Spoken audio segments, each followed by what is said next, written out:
for Ultimate Spine Solutions. Ryan Martin makes 2 changes from that scoreless draw. Bruno Rendon is suspended after picking up that red at City. So Pat Hogan steps into the 11. The question is where? Exactly. So it's a team with Indy 11 that changes based off of the teams that they are playing. And today we expect to see the 3 in the midfield, Hogan, Murphy, and Lindley, play a pivotal role in this game.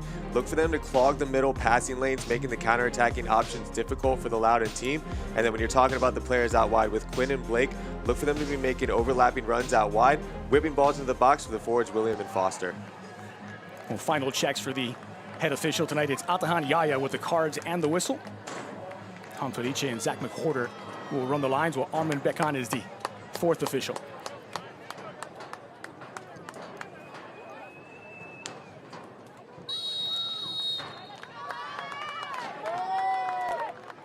Underway in Leesburg, where it is Loudoun United kicking things off tonight in the all-white, as Indy 11 swapped their usual blue for red. Good. Some muscle and some tattoos. Here's Musa. It's a promising approach now for Indy 11 to break through, back post, and it just trickles wide. Well, I just spoke about how the counter-attacking play for Indy 11 is going to need to be something that Loudoun needs to be aware of all night long, and we almost saw it pay dividends here for Indy 11. One direct ball for Musa, finds Quinn out wide, who gets himself on. Abukura allowed to churn. Abdelatif getting it back, looking for a sliver of an opening. And his progress is stopped by Hogan. The shot is just wide by Glasgow. Plenty of touches for Blake in the early going. Quinn wants it back, and the veteran gets it. His back to goal is Williams. Wants the first shot on target of the match. It's easy work. Hugo Furro. It's clipped over the top for Glasgow to chase.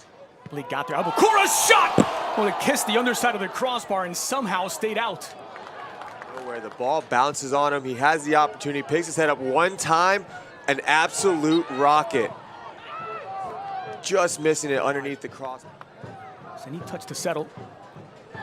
Last goal ending a handed support. Clipped in, back post! That's just beyond the reach and slapped wide in the end. And Skundrich is trying to redirect it on goal. Good reaction here by Solt, but that's a brilliant ball into the box. He's running wide open. We talked about how these runs, they need to be more dynamic in between the lines. That's a run from the midfield there. Coming from his... Here's Blake in possession. A few options forward, and that will do it for the opening 45. And Leesburg, Virginia. It's Loudoun 0, Indy 11 0. Your thoughts on the first half, Jeff? Well, I think we're collecting from Foster. It's Quinn who sends it wide.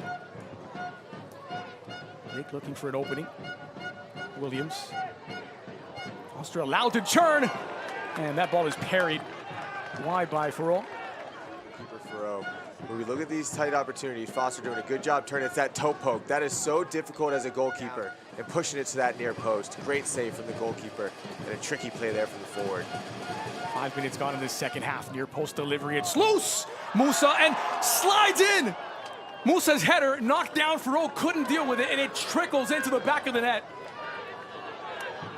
Indy 11 have the opener, and it's James Musa with the breakthrough.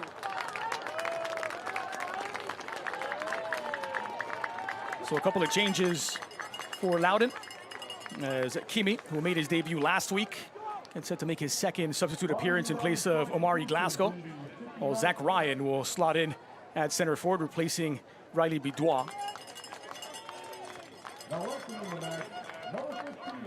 Kimi not wasting any time to get himself involved. Early shot from the substitute. He's been busy here in the first couple minutes of action. McKay from a long way out! And did that, just clipped the upright.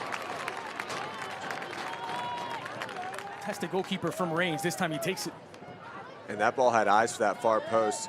Solte looks like he might have had it covered here, but that ball is knuckling in a way that would be different. Again, it's a Wu on the near side.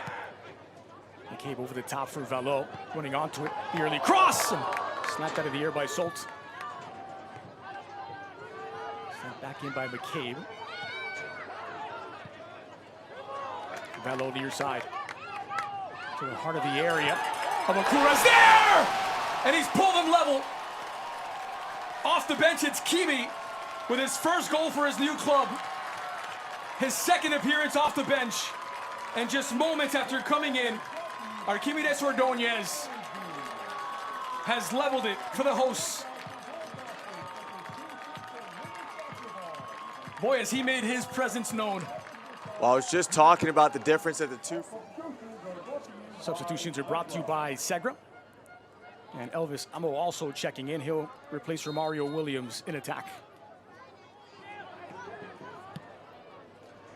Well, it's a direct approach this time and a good ball forward. And a chance to get another goal on the board. They have done. As direct as it gets. A second of the match, this time from the substitute Elvis Amo. This is Kimi. Absorbs the initial challenge. Valo was squared in, loose in the 6! And once more, it's all level.